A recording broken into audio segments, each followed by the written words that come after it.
Shlomo Sand, je suis très content de vous rencontrer parce que vous êtes historien, vous êtes israélien. Alors vous commencez un livre avec un titre pareil, comment le peuple juif fut inventé. Mais après tout, c'est une question qui peut être posée à n'importe quel peuple. Exactement. Par exemple, au hasard, le peuple français. Voilà. Je crois aussi qu'il y a 500 ans, le peuple français n'a pas existé. C'est aussi une invention. Donc, c'est à propos des peuples juifs, ce n'est pas quelque chose d'exceptionnel. Donc, j'ai essayé de montrer, pas après pas, comment s'était construit cet imaginaire historique. C'est une déconstruction. Je pense que la nation, l'idée des peuples races, aux peuples d'une même origine juive, c'est une invention, une pure invention de deuxième partie du XIXe siècle.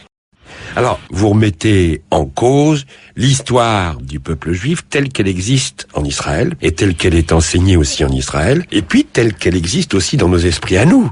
Moi, je suis sûr que, voilà, les Juifs ont été chassés de leur terre, et qu'ils ont erré, le Juif errant, et puis ils sont montés à travers la Russie, et puis jusqu'en Pologne, en Allemagne, en France, etc.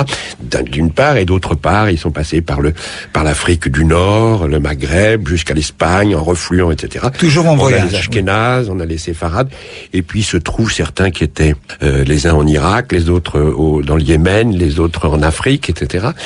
Mais en tous les cas, c'est un peuple chassé, exilé, dispersé.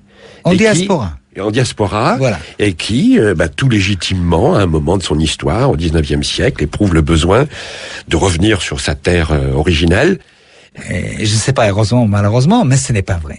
Premièrement, tout le monde croit que le peuple juif était exilé à 70 ans après Jésus-Christ. Titus, l'empereur romain, a détruit le temple et a exilé le peuple juif. C'est la base de tous les savoirs sur le judaïsme à travers l'histoire. Je n'ai pas trouvé un livre de recherche, ni en français, ni en anglais, ni en hébreu, sur les actes d'exil du peuple juif. En cherchant, j'ai découvert que c'est un mythe chrétien du XIIIe siècle qui a commencé à développer des idées que les Juifs étaient exilés de leur terre de Palestine ou de Judée, punis par Dieu à cause de leurs rapports avec les Messies, etc. Et à certains moments, le judaïsme talmudiste adopte cette notion d'exil et ça commence à être une façon d'être dans l'histoire, dans le monde. Mais les Juifs n'étaient pas exilés. Les Romains n'ont pas exilé des peuples à cette côté de la Méditerranée du tout. Les Romains n'ont pas eu des moyens de transport d'exiler un peuple entier. C'est une légende qui était adoptée et à l'époque moderne, c'était justement la justification des retours des Juifs en terre de Palestine. Maintenant, l'exil n'a pas eu lieu. Même pas une émigration massive des Juifs hors de Palestine. Donc, il y a deux questions qui ont un rapport. De où viennent les Juifs et qu'est-ce que sont devenus les habitants de Palestine s'ils n'étaient pas exilés. Et voilà une autre surprise. Dans les livres des premiers sionistes comme Ben Gurion, comme Ben Tzvi, jusqu'à 1929, dans leurs écrits, les vrais héritiers des anciens Juifs de l'époque antique, c'est les Palestiniens.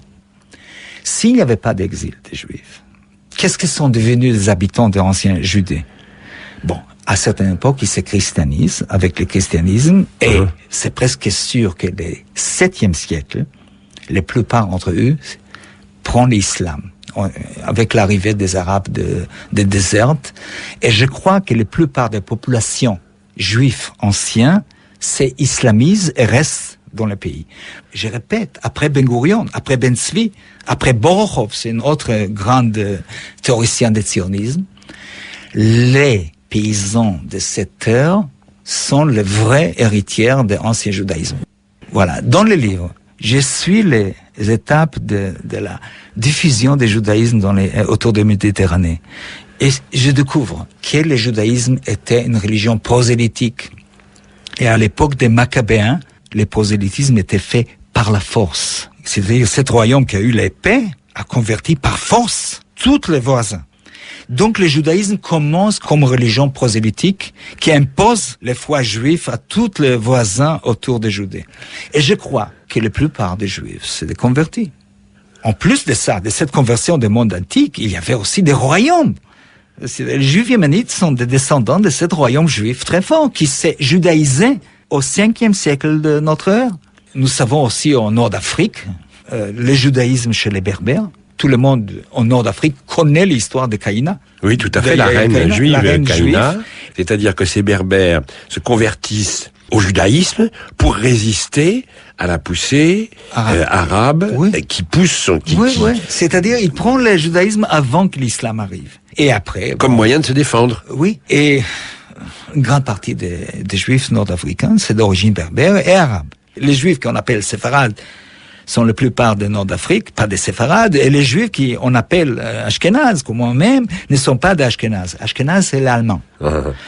C'est-à-dire cette présence massive démographique des juifs ashkénazes, des juifs de l'Europe de l'Est, vient des conversions massives à l'époque du 8e, 9e siècle. Nous connaissons déjà aujourd'hui plus en plus sur les royaumes des Khazars. Nous savons que beaucoup de Khazars et beaucoup de Slaves s'est convertis au judaïsme. C'est-à-dire il y avait un royaume au 9e siècle, juif, entre les mers Caspiennes et les mers Rouges, qui se judaïsaient au 9e siècle, et qui ont résisté au moins 200 ans.